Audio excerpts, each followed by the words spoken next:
And coming in from East California, the deserts of East California, we have our Dragonborn, Ethan. God damn it, does fucking internet give out?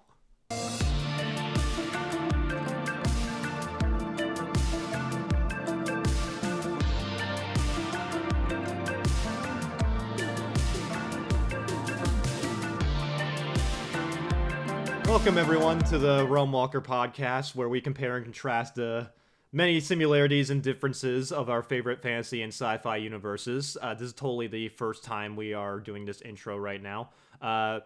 Whether it's a simple walk to Mordor or at high speeds across the galaxy, I am your host. I'm Jake. I'm here with CJ and Ethan. We're talking about Hey, story. everyone. We're talking about Hello. storytelling today. So we're gonna be talking about how the differences between storytelling is between both fantasy and sci-fi, and how they differentiate from each other. Mainly from the moods, from the typical tropes that we see quite a bit from both fantasy and sci-fi. How they are similar, how they are different from each other, and overall how a lot of them can conclude. So I think starting off, I think we should go ahead and start off with fantasy. Well, let's start off with both fantasy and sci-fi, and let's just go ahead and say that fantasy overall has a much more optimistic mood, I would say. Yeah, no, So, 100%. Because you look at, you kind of look at the pinnacle of fantasy storytelling with Lord of the Rings. I mean, the good guys win at the end. The go at the end, and I think a lot of it is the fact that when it comes to technology and what technology can lead to, it's the fact that we have so much farther to go, and technology is not technology. Sci-fi is also provides a lot more social commentary on, the destruction of the world, the what it takes to get to that technology, and what you have to pay in order to get it. Yeah, and especially because, we can also talk about the tropes.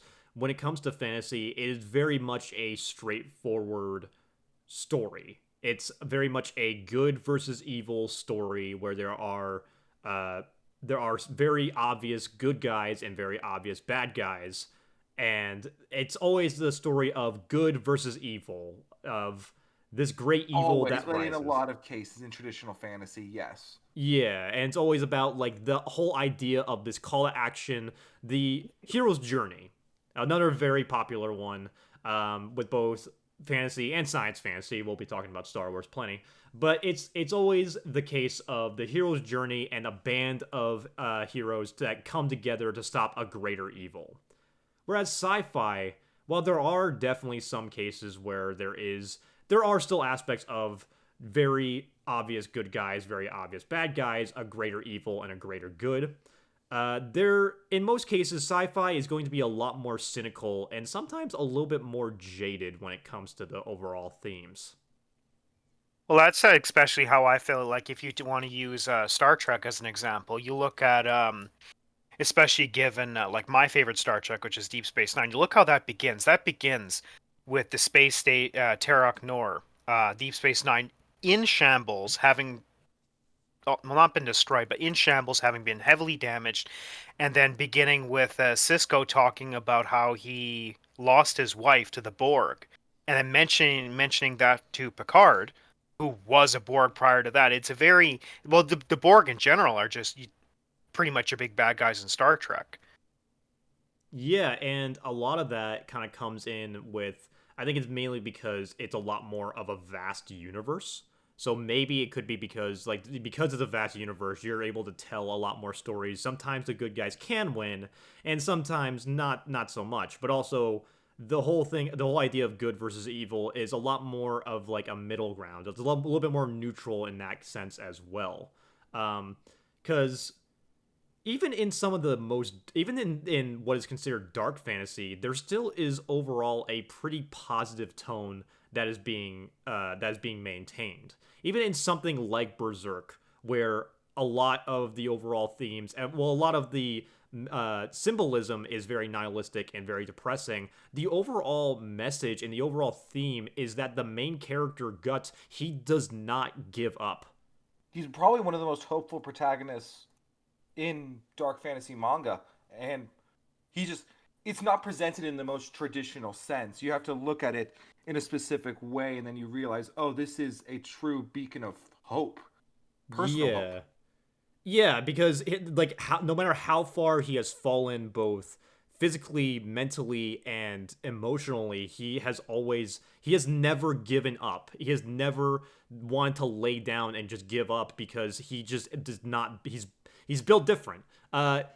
He just keeps on moving forward, and it kind of still has that positive kind of vibe to it, despite being a very dark and very grim manga story and taking place in this world. There's still that bit of hope, and even with the other characters as well as we get later on in the series. It's something that I think fantasy has a lot better when it comes down to stuff like that. And then you compare to something like 40K, where there is not a lot of hope going on. Every There's No. faction, every faction is evil, and there really is not a lot to really grab onto, but that can also be part of the appeal as well, where because everything is so depraved and so negative, but also because everyone is out for themselves, that's kind of what makes it unique as a universe as well.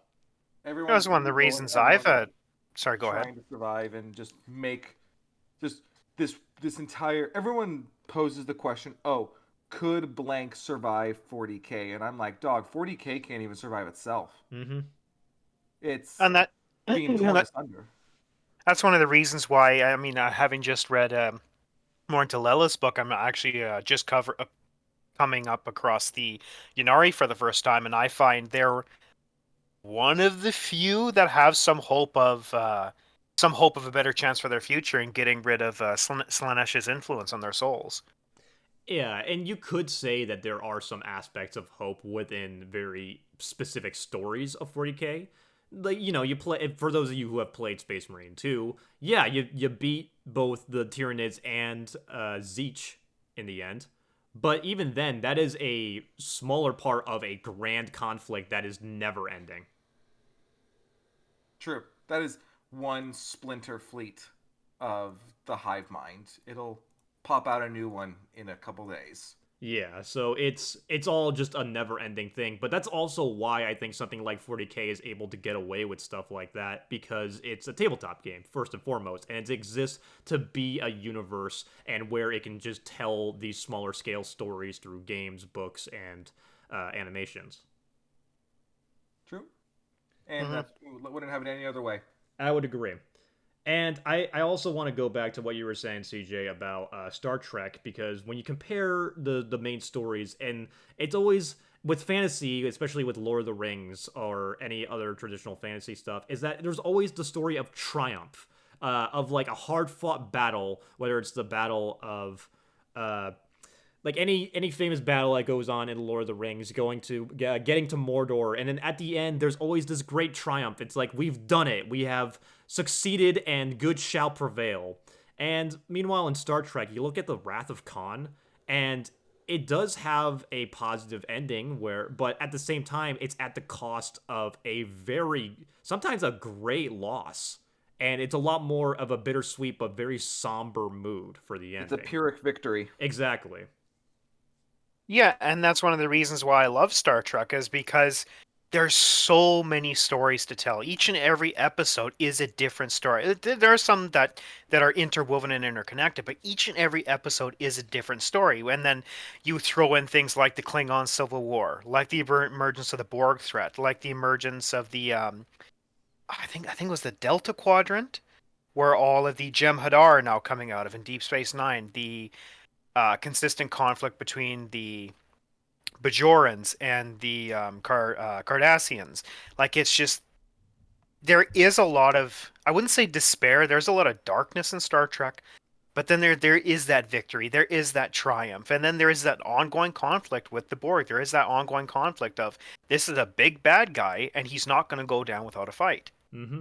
Yeah, and it just kind of goes, once again, it's just the size of the universe, because with sci-fi and with space travel, it's a lot more infinite. And, you were saying before, Ethan, sometimes sci-fi can bring a lot of social commentary as well, because it does usually relate to reality as well. So it Does can art imitate life, or does life imitate art? it truly is it blends in most cases. So it can be a social commentary, and it can also be seen as a warning, especially when you look at something like Blade Runner or a lot of cyberpunk genre s stuff. A lot of that is meant to be a warning. And Well, it's I feel that especially with definitely Cyberpunk, but I feel that especially when you look at the Deus Ex story. Yeah, I mean, the Deus Ex story is very much of what it has humanity turned into, and what does it mean for the future of humanity if we let technology and let these corporations take control of us. Very much so. Uh, and because I would say a lot of the times, because even in a lot of the other fantasy, because like we have a lot of direct stuff that are made by the same people. Just compare the endings of The Witcher 3 and then compare it to the endings of Cyberpunk. Because even then, like Witcher, much like Berserk, is a very dark and a very cynical story, and the environment is definitely not the most hopeful thing. You have corrupt kings that are causing witch hunts and burning people at the stake and doing a bunch of this horrible stuff. And but the thing is that the most popular ending in The Witcher 3 is a pretty happy ending, at least for our main characters. Correct. And overall, much like how Lord of the Rings is, it's a great evil that gets defeated. Yes. And then you Well, it's one look. of the reasons. This is one of the reasons why I absolutely love and will always adore Dragon Age Origins, is because even though there is the great triumph of the over the archdemon and you kill him, there's still that sad ending that if you choose to sacrifice yourself, that is an option. Yeah, and I would agree with that as well. But even then, like I was gonna mention Dragon Age and Mass Effect because while yeah, that is the choice, but in most cases, it still is seen as a triumph. Because I think the hmm loss of life is definitely seen a little bit differently in fantasy compared to how it is in sci-fi. Because I feel like it's also a lot more on a grand scale when it comes to sci-fi. Because what we were just talking about cyberpunk, the endings in cyberpunk, they're all pretty. Sometimes there's some of them that can be bittersweet, and some more on the sweeter side, and some more on the bitter side. But they're all basically Are there many that are on the sweeter side? I mean, what? Like you run away with Pan Am? that's probably the one that's like. But even then, it's that acceptance of you're going to die. Right. And it's a lot more of that acceptance of like, well, how do you want to spend these last moments? It's a lot more of like a jaded kind of feeling, which on one hand it can kind of make you think a little bit more. Not saying that the good guys winning is a bad ending. Far It from it. Love yeah. those. It's just a lot more. Even Edge Runners, we finished Edge Runners like a few months ago. That ending is literally just the main character dies, Spoiler alert. which yeah, I mean it's been like what 2 years now. Still. Yeah, but anyway, yeah, it's a lot more because in a fantasy sense, it is going to be a lot more optimistic, even with a dark fantasy setting, with the exception of maybe something like Game of Thrones. Game of Thrones. Uh, There's some. I was gonna This. say, are we talking books or the show? Yeah, that's true. I would say both in this case. The books in general are far more fantastical than the show by a country mile.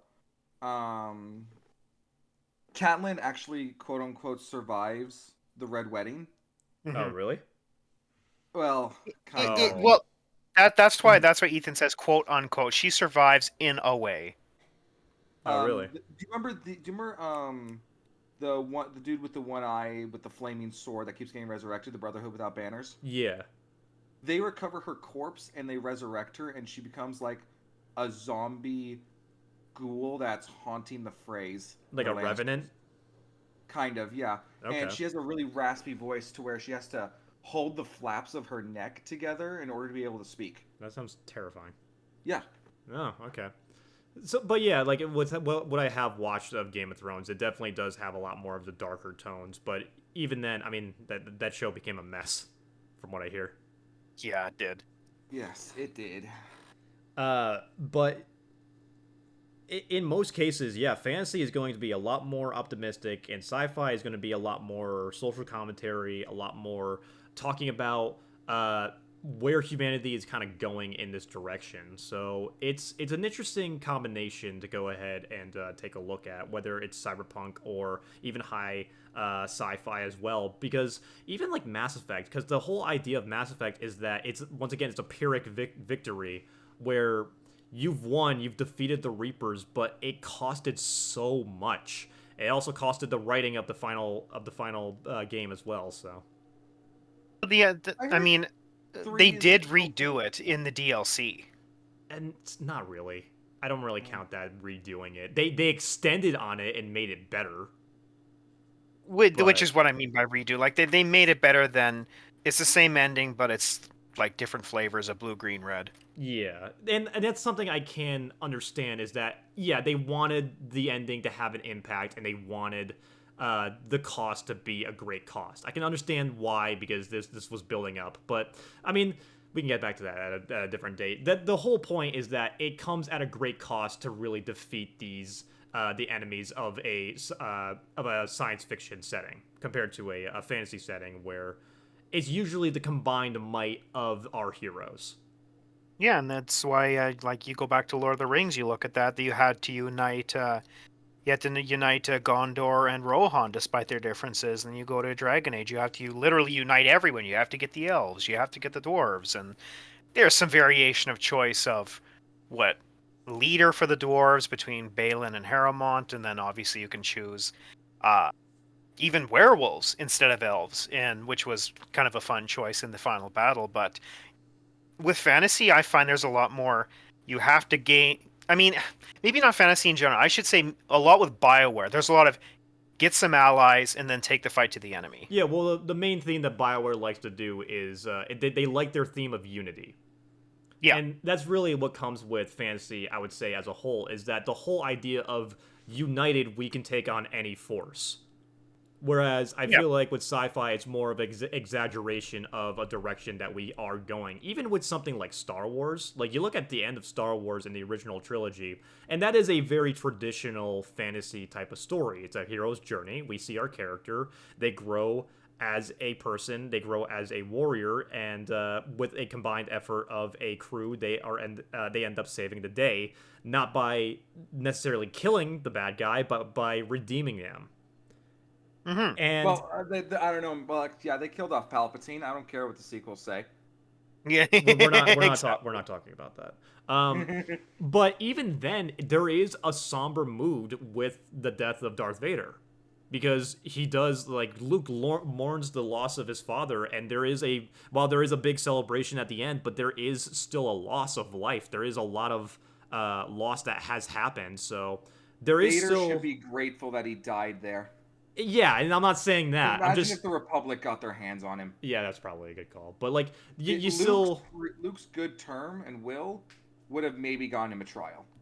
I mean, if anything, he would have gone imprisoned Yes. for life, probably. But yeah, Or executed. yeah, eventually. But that's really what ends up happening, because while there is still a triumph, there is still a somber mood that is felt.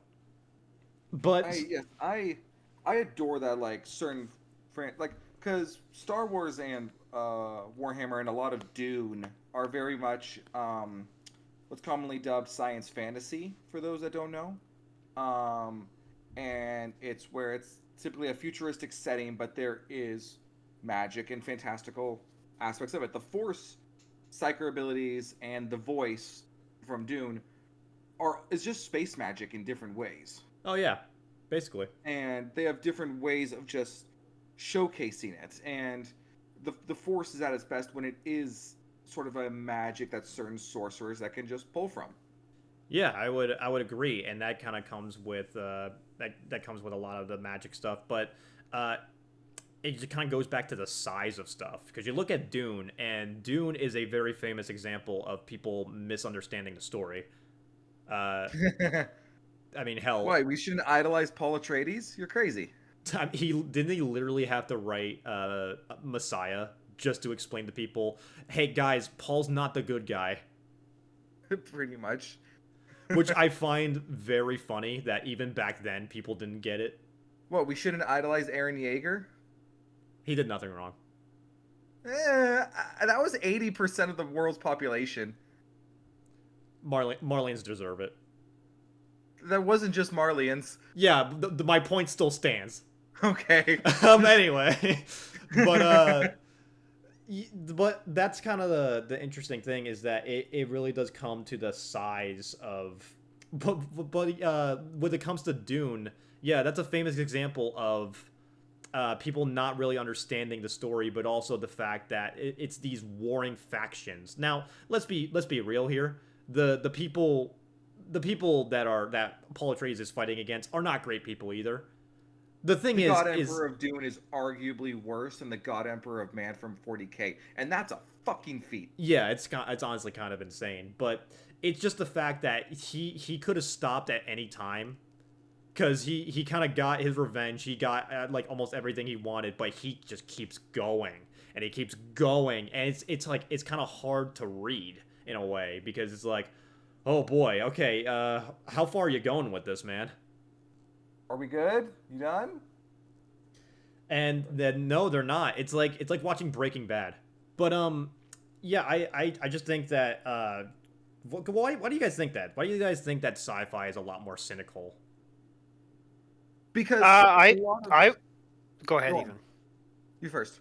I would personally say because the threat for sci-fi is almost always a lot larger because usually it's on an intergalactic scale and there's millions if not billions some and in the case of 40K if not trillions of more bad things or evil things that are out to get you as opposed to fantasy where there's a lot of orcs and urukai and Lord of the Rings obviously but it's not on the same size and scale as the Galactic Empire and Star Wars. Correct. And even then, that is still a lot, and it is a big galaxy to really tell a lot of these stories. So that is very true, as opposed to one singular world or sometimes multiple realms. But Yeah, it and that's what I would say. and it also kind of goes it plays into the role-playing aspect of things as well when it comes to both role-playing video games, role-playing tabletop games as well, because a lot of the time the storytelling is very akin to a Lord of the Rings style adventure and fantasy. You know, you're a group of unlikely people that meet in a tavern or meet somewhere, and you decide to join together because you each have your own quest to kind of go through and defeat a larger evil within that. Whereas with sci-fi, it's a lot more complicated.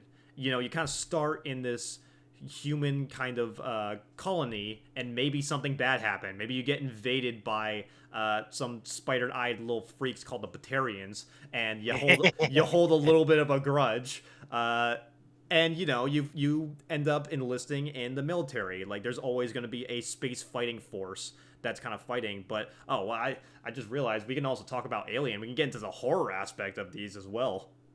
Oh yeah, no, for sure, and that's one of the things I kind of wish that more movie studios would produce more of is sci-fi horror because there are some out there that take the cake. Like obviously, Alien is one of the top out there, but after Alien, I have a hard time thinking personally of 4 or 5 more that really either come close to that or I can even think of off the top of my head.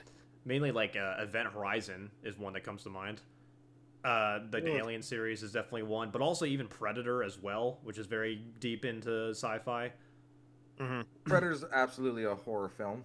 It's Yeah, action horror. absolutely, and it really does come down to the whole idea of this is space, and we don't know what's out there. So for all we know, it could be something terrifying, like a xenomorph, and also just the fact like how many are there, and if there's more than one, because one was already quite a nuisance to fight, and now there's so many of them. Aliens. Exactly. Well, then, especially when you have something as fast spreading as the xenomorph, too, is if you get one of those freaking things on your ship, and it's like, okay, well, there's no guarantee there's just going to stay one of those things on your ship. Yeah. And this because while sci-fi can be a little bit more complex and have more to say, sometimes even the simple story like because Alien's a very simple story. It's an alien on your ship, it wants to kill you, get rid of it. And I think that's what really what really makes the first movie work so well is that the simplicity of it, of kind of putting yourself in the shoes of the characters in that film, where you can kind Mm-hmm. of see yourself of like, well, what would you do in this situation? And especially because the terrifying idea of you're on a ship, there's nowhere to run. Yeah, Classic space horror, and it's great. Yeah, that's why they came out with the whole saying, "In space, no one can hear you scream." yeah, and it is terrifying in that sense. That's why I also kind of have like a big love for sci-fi and space as well, because of the unknown, because it's so fast and fascinating, but also terrifying at the same time.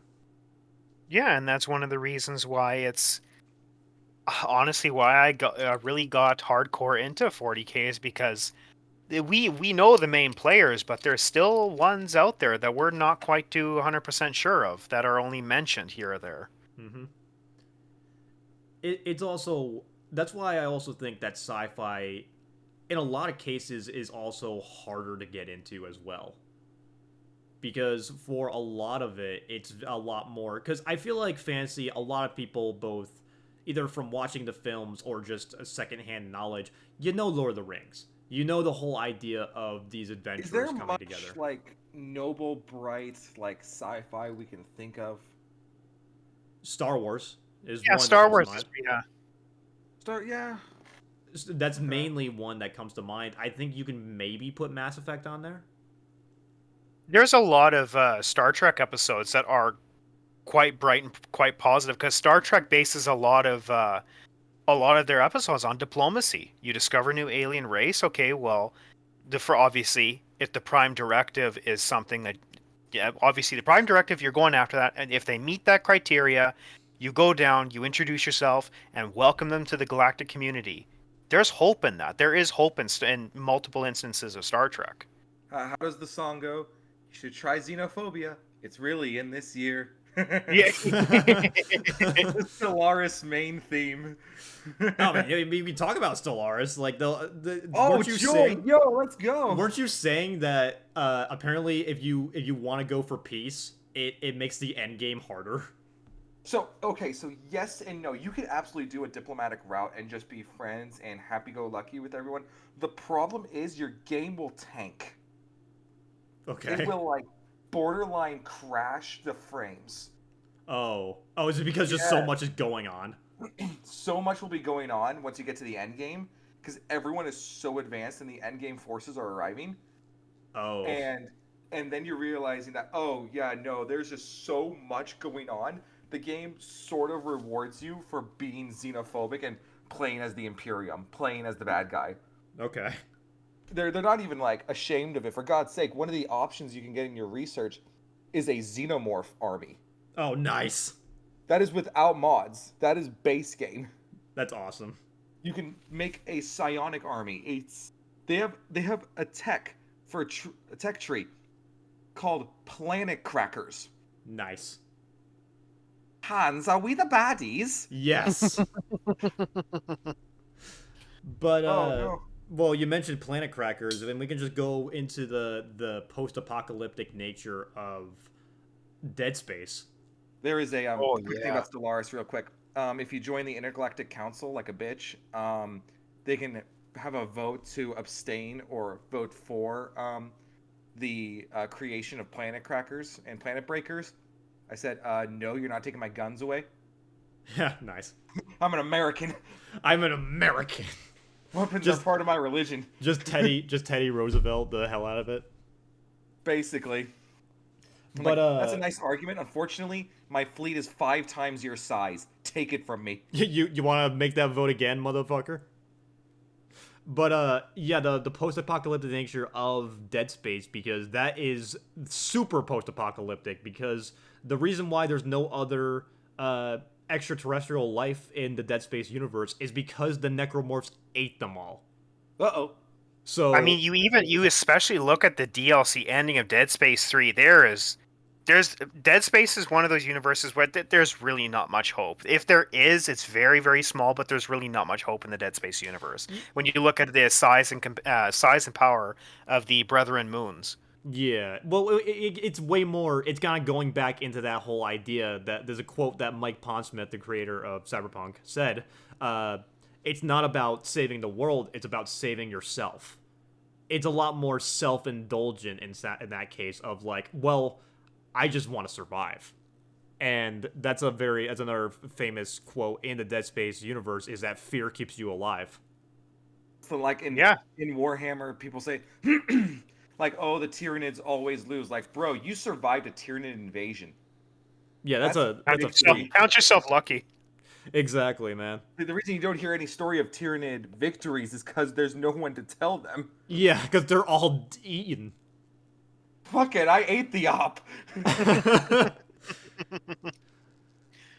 But even in something like because Warhammer Fantasy, well, that is a very dreary and a very cynical world, and especially with the whole end times business.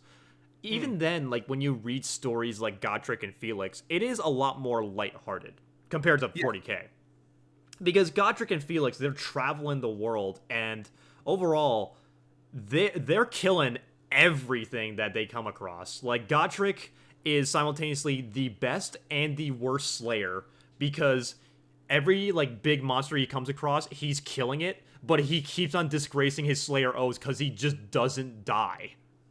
They if they die, they get their honor back. Yeah, but and at the same time, Felix, he's no slouch himself, and he's like chopping along with Gotrek. He's killing Scarbrand. It's kind of insane what they're able to do, and that kind of goes into the whole. I think it also comes down to the protagonist of a lot of these as well, where I feel like the protagonist a lot of time there always is a greater feat of wanting to achieve something, wanting to bring justice in a fantasy setting, whereas for sci-fi, while there might be some aspects of that, it's a lot more of like self-indulgent and more I will bring order. It's bring order versus bring justice. Ugh, that's a scary line. I don't like that. Yeah, it very much is. Like when Ewan Bro gets superpowers, he says, "Oh yeah, let's fix the world." Huh? Yeah, not save the world, let's fix the world. Oh no. Like, is the system broken or is the system working as intended? That's a whole different topic, though. Oh boy, that's going in a whole other thing. Ugh. And now there are some fantasy settings where it does kind of go into a little bit more of a self-indulgent theme. Like you look at Geralt in The Witcher, he's kind of more in for his own goals, and he just kind of gets pulled into a lot of these other conflicts, whether it's in I Witcher mean, it's not 2. his fault. He doesn't want to deal with anyone. I mean, have you seen how they treat him? Yeah, I know. Like the whole idea is that Witchers are outcasted because of their powers and because of their abilities, and he just hates having to deal with it, but he has to. He doesn't have a choice. Although he still has, he's not like 100% selfish, as he does have a form of love that only he can have for people like Ciri, Triss, and Yennefer. Yeah, and he does care. He does care about innocent lives. It's not like that he's completely jaded. So he does have a sense of honor, a sense of respect. And it's something that is because you compare that to someone like V, and obviously these are RPG protagonists. You play them how you want them to be. V, both male and female, is a lot more self-indulgent. They're in it for themselves. They're trying to save their life. I mean, it's not. Yeah, I mean, would you even like call that selfish in a way, in it for themselves when they have, a virus eating their brain? Maybe not in that sense, but in the sense of what they're trying to do, because the whole idea is that they're assaulting Arasaka Tower with Jackie to make a name for themselves. So they're inadvertently in over their heads in that regard. But with like the Night City setting and how far gone the world is, it's really just, there is no shame in saying, look, this world can't be fixed, and it doesn't deserve to be fixed. Yeah, it's more of just a line of, are you willing to play along? Yes. And in some cases, some people do. Some people do just go into these corpo jobs. Some people try to make it out on their own on the streets, and some people are like, I'm gonna be a merc. I'm gonna like have the exciting life. I'm gonna burn out. I'm gonna burn out faster, but I'm also going to go down as a legend. And that's why one of the greatest things that can happen to you in Night City is you can die a horrible death, but you will be remembered for it, and you'll get a drink named after you at a bar. True. Well, that's one thing that I always found about Night City is that it's almost kind of nice when you drive outside. It's almost like you're taking a breath of fresh air, even if the air obviously isn't fresh. It's just kind of nice to be outside of the city. Yeah, in the Badlands, because when you're in the city, it's just so much noise, whether it's just the neon lights, the ads, or the gunfire. And then when you get to the Badlands, it's almost like, oh hey, I'm kind of away from it all, and that's why there's Understand why people live out here. yeah, that's why there's a vast amount of people, and then the Rays show up and ruin the moment. Yeah. But yeah, that's why there's a vast amount of nomads because they kind of prefer to live out in the desert and just kind of like live off the land, maybe visit Night City or any other neighboring city for a while, but they're kind of always on the road. They're always wanting to seek out other paths. And that's why I think Nomad is my personal favorite out of all the life paths. I think I still have to do the that one. That's like the only one I have left to do personally. Yeah, the Nomad one is pretty good. I would say it's the best one if you're new to Night City as well, because you're much like V, you're gonna be introduced to the city as well. So it's definitely a cool little detail in that regard. Suppose. Yeah, so I do enjoy that one, but also it's a lot of. But yeah, going back to what we're saying, it's all about do you want to play ball or do you not? And if you don't play ball, then well, that's gonna get you killed, or you're just gonna be walked on by the people who do. True. And that's an unfortunate aspect of a lot of these universes because you look at the elves in Dragon Age and you look at a lot of different races in Star Wars, and it's not a lot of them are walking out of that to fight back against who's doing the stepping on. Exactly. I mean, it's not like they have much of a choice. I mean, with how cruel and brutally the Empire crushed Kashyyyk into serving them. Yeah, and the Wookiees just kind of they just honestly had no chance. But the poor Wookiees, man, they're always getting bullied. People Yeah, especially by the Trandoshans. Yeah. I like Trandoshans. They're cool. Bosk is dope. Bosk is pretty cool, yeah. I remember people asked me, like, oh, where's the rebellion in Warhammer? And I told them they're typically either stomped out, like they should be. Like, there's no reason the rebellion should have won against the Empire. Realistically, unlike the Republic, they should have actually beaten the Separatists. Mm-hmm. But But if you want to talk about rebellion, look at the Gene Stealer cults and that's what they represent. They're noble endeavors, and even then, their endeavors are tainted because they don't understand them. Well, yeah, because it's also that the Gene Stealers are connected to a bigger faction that wants to eat the entire galaxy. Yes. So even then, it's like, yeah, here's the rebels, here's the rebellion, but like, a rebellion for what? A bunch of bugs that want to eat people? Like they're basically the unitologists in Dead Space as well, because it's a lot more nihilism. It's a lot more of that nihilistic kind of aspect of things. Yeah, and unitologists are so reckless and so self-destructive. It's like, I've played Dead Space ad infinitum, and I still don't understand how unitology can just be so self-destructive and implode in on itself, and people just welcome that kind of thing. Yeah. Well, it's just this whole idea of like, this is the new evolution of humanity. Have you seen them though? I wouldn't want to evolve into that. Yeah, me either. Fuck that, dude. Necromorphs are terrifying. But, well, I want to go back to what you guys were asking about, like, if there is a more hopeful sci-fi. I would say Halo actually is a pretty hopeful sci-fi universe, because that's the whole point of the game. The theme of the games is hope. When you're playing as the Master Chief, that he is a beacon of hope. As long as he is still there, there is hope that humanity can survive it. And that goes for most of the Spartans, but especially the Master Chief. I was going to say, with the exception of Halo Reach.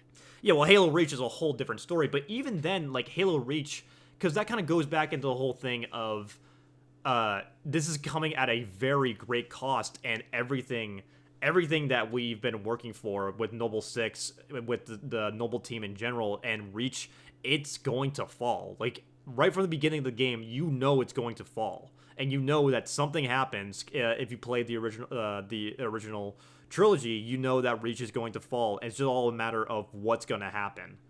And when it does happen, it's not a quick death. It's a very slow choke of just trying to hang on to the last breath. While first it's like, can we beat them? And maybe we can. And then there's just more and more ships and more Covenant are coming in. And then it's like, okay, now we just gotta cut our losses and get the civilians out of here.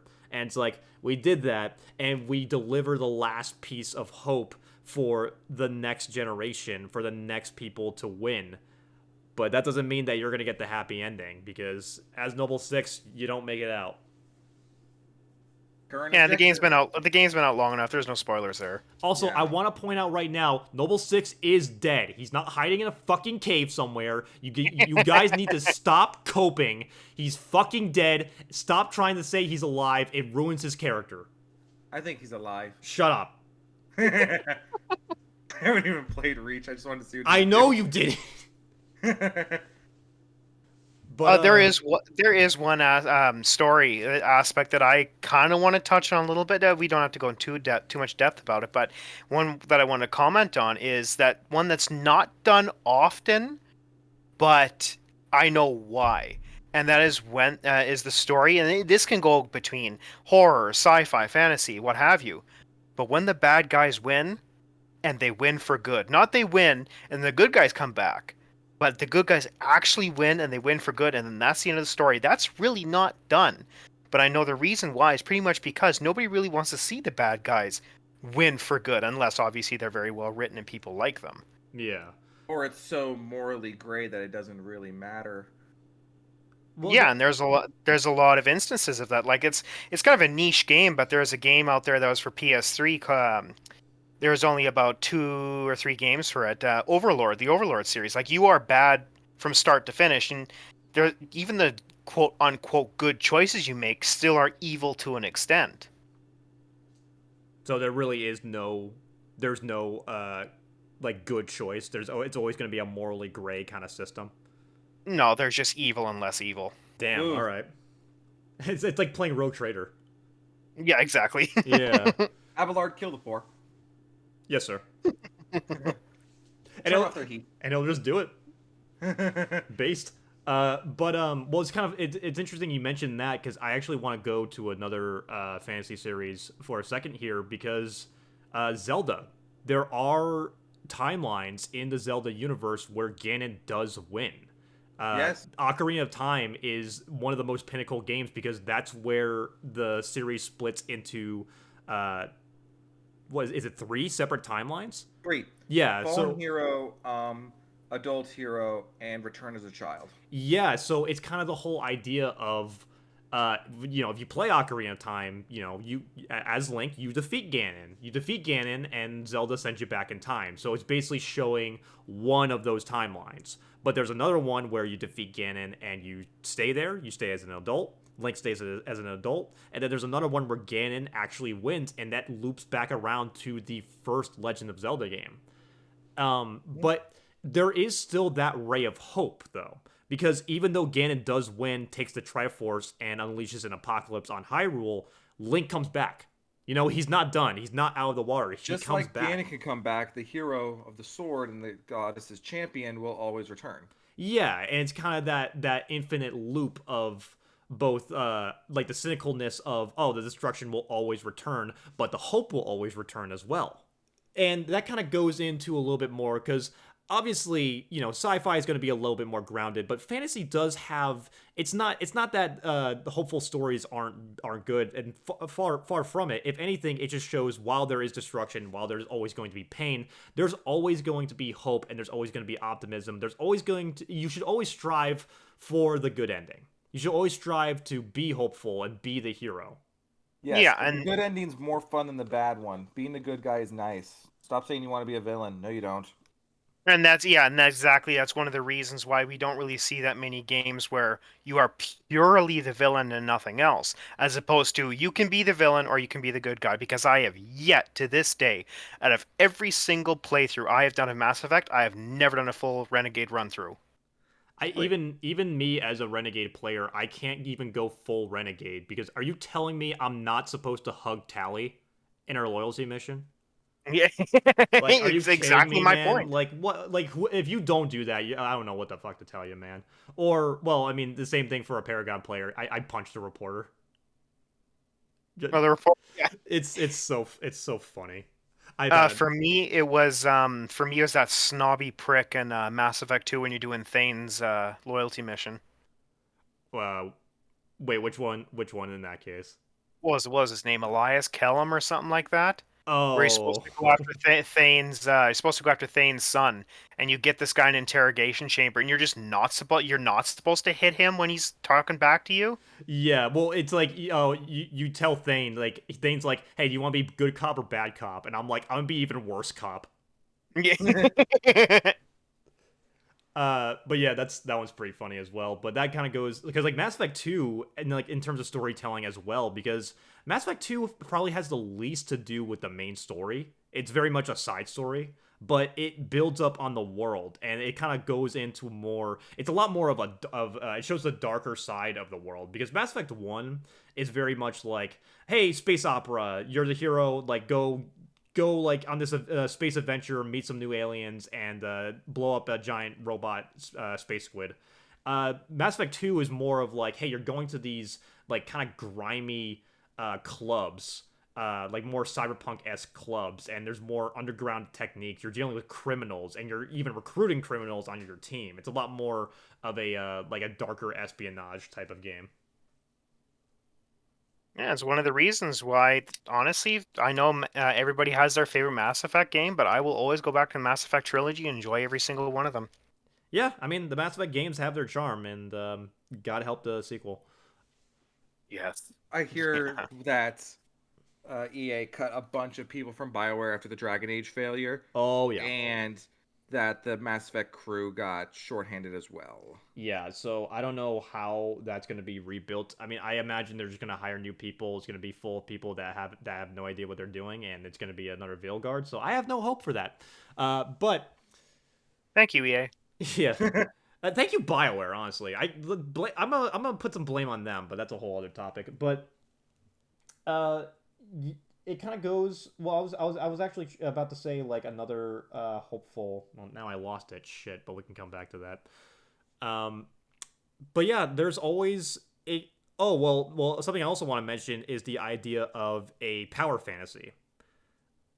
So the classic case of a power fantasy, it goes all the way back to Conan.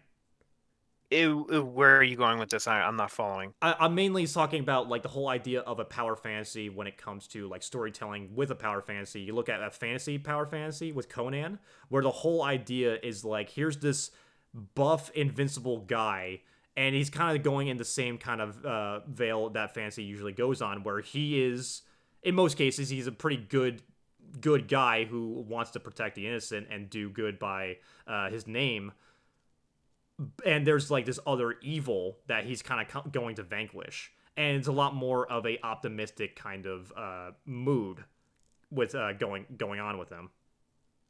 Oh, okay. I think I know where you're going with that. Okay, I was kind of lost there for a second. That was a bit of a brain fart. Yeah, no, it's all good.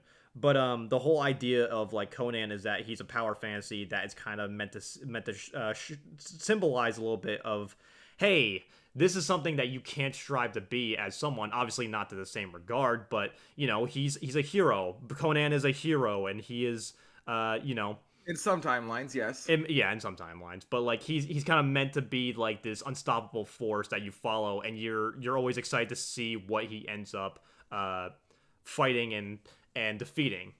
It's a lot more fun. Like it's way more of like a fun kind of event sense of adventure in that regard. Correct. Whereas you look at something that's like a more sci-fi power fantasy, like the Doom, Doom, yeah, very much so. But at the same time, like while Wolfenstein. it is and Wolfenstein, while it is fun to really look at a lot of these characters, you got to also remember that they're exhausted. Yeah, Like I that is agree. an eternal struggle that they're going on, or like the Space Marines in Warhammer. That's an exhausting task, and they basically get no sleep. The only They're time also kind of built for not really getting sleep, though.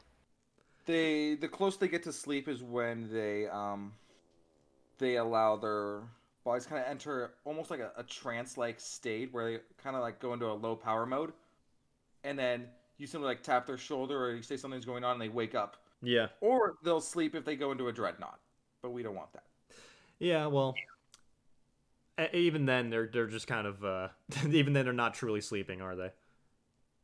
And they're dreaming. They do dream in a dreadnought. Where the fuck is Magnus? Yes, where is Magnus? Let's throw hands with him. Yeah. But yeah, that's mainly like storytelling. That's what I got to say on that behalf. But what do you guys got to say? If anything we missed? For me, it was the big thing was just having that aspect of the bad guys win. That was something that I kind of like, but we don't see that much of. It is hard to do a villain victory, and most importantly, you have to make sure that the villain feels like it earns it, and that the heroes don't. Yeah, Not easy to do. it is not easy to do, but also yeah, a lot of times people don't want to see the villain win, and even if they Mhm. do, it is very much on more of a case of, well, they won, but at the same time they kind of don't. At the same time, they don't get what they want. They might kill the person that was the hero, but they still the hero still manages to succeed in the end in some Well, way. that's kind. I feel that's very strongly with that in regards to Atlas or Frank Fontaine in Bioshock, especially when you go back to the Boreal at Sea expansion, because Fontaine or Atlas does win Yeah. in the Boreal at Sea DLC, but obviously we know what happens in the first game. Yeah, so that's yeah, that is actually a great example because he really does. Or like we can go and talk about Thanos if we I'm just wondering stick. if we were gonna bring up him. Yeah, well, if you stick with the like MCU Thanos, he wins.